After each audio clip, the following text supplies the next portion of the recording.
Voilà 10 ans d'ici, j'achetais ma première voiture. Une bête Peugeot 106 d'occasion qui m'a tenu 3 bonnes années. Ça m'est déjà arrivé qu'elle fasse des bruits et j'ai jamais compris pourquoi. Des fois, je l'ai amenée chez le garagiste et des fois les bruits partaient, des fois non, mais un truc qui partait bien de mes poches, c'était les billets.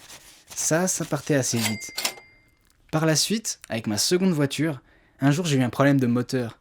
Je l'ai amené chez le même garagiste incompétent qui m'a dit texto: Il y a de la mayonnaise. Bravo, votre véhicule l'a foutu. Un peu plus mature à ce moment-là, j'ai décidé de revenir chez moi et d'élucider le problème tout seul.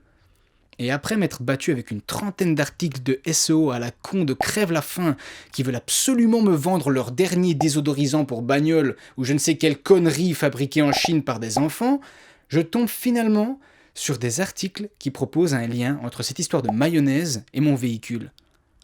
Conclusion, 50 € plus tard et un garagiste compétent, 2 bougies avaient cramé et je retrouvais enfin un véhicule parfaitement fonctionnel. Ce manège que je décris pour ma voiture, c'est la même chose qui se passe avec la santé aujourd'hui.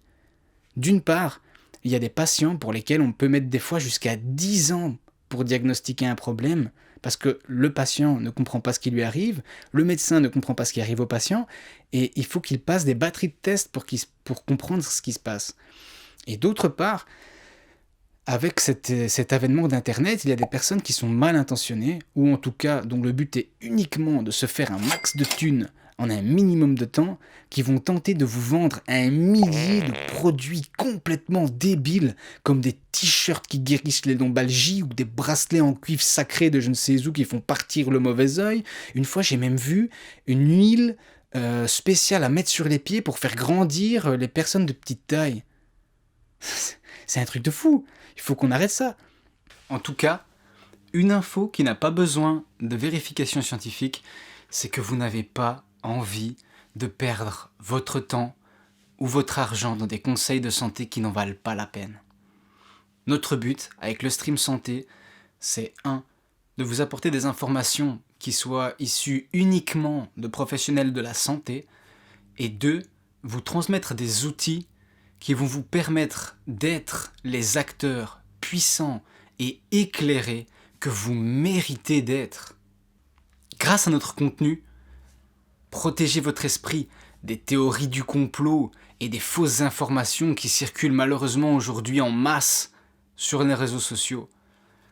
Protégez vos finances en apprenant à distinguer d'une part les vendeurs de bibelots qui s'en foutent de votre santé et les véritables professionnels qui essayent vraiment de vous aider.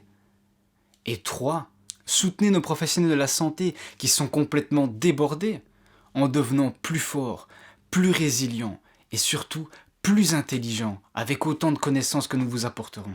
En fait, imaginez un instant, si vous pouviez tout savoir, ou que vous puissiez distinguer correctement ce qui est bon pour vous et votre entourage de ce qui n'est pas bon pour vous et votre entourage. En fait, la vie serait beaucoup plus facile. Vous serez entraîné dans une spirale positive et ascendante, et vous pourrez converger vers des buts réels, et surtout le faire en étant heureux et en vous sentant bien. Je vais conclure cette vidéo en vous appelant à l'action. Premièrement, et c'est très simple, je vous invite à vous inscrire à notre newsletter. Il ne s'agit pas de pourrir votre boîte mail de 1000 trucs de sponsoring, etc. Pas du tout. C'est pour vous tenir au courant de ce qui va se passer ici efficacement. Les dernières interviews, les derniers articles, et bien entendu, toute cette information condensée dans ces emails. Et enfin, si vous ne deviez emporter que ça, on va pousser ensemble la métaphore qu'on a commencé au début à ses limites. J'espère qu'il n'y a pas de garagiste parmi les gens qui regardent cette vidéo, mais on va pousser du coup cette métaphore de la voiture jusqu'au bout. Donc imaginez vous êtes une caisse. Qu'est-ce qu'il y a de principal dans une voiture ? 3 éléments. Les roues, le moteur et le volant, donc la direction. Les roues, c'est évidemment vos articulations, vos muscles, les tendons, etc. Le moteur, c'est ce qui crée de l'énergie, donc ce sont vos organes qui vont raffiner la nourriture. Et le volant, vous allez me dire certainement effectivement la tête, mais aussi les émotions et les pulsions sexuelles qui vont vous amener au désir, je veux ça, je veux aller vers ça. Et alors, autour de la voiture, il y a quoi? Il y a l'essence, donc la nourriture et les boissons. Il y a des essences qui vont dans votre moteur, des essences qui ne vont pas dans votre moteur. Et enfin, il y a la route.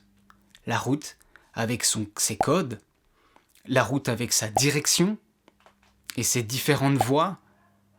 C'est tout ça qu'on va apprendre ensemble sur le stream santé. Je vous remercie pour votre attention et je vous dis à très vite sur un autre contenu.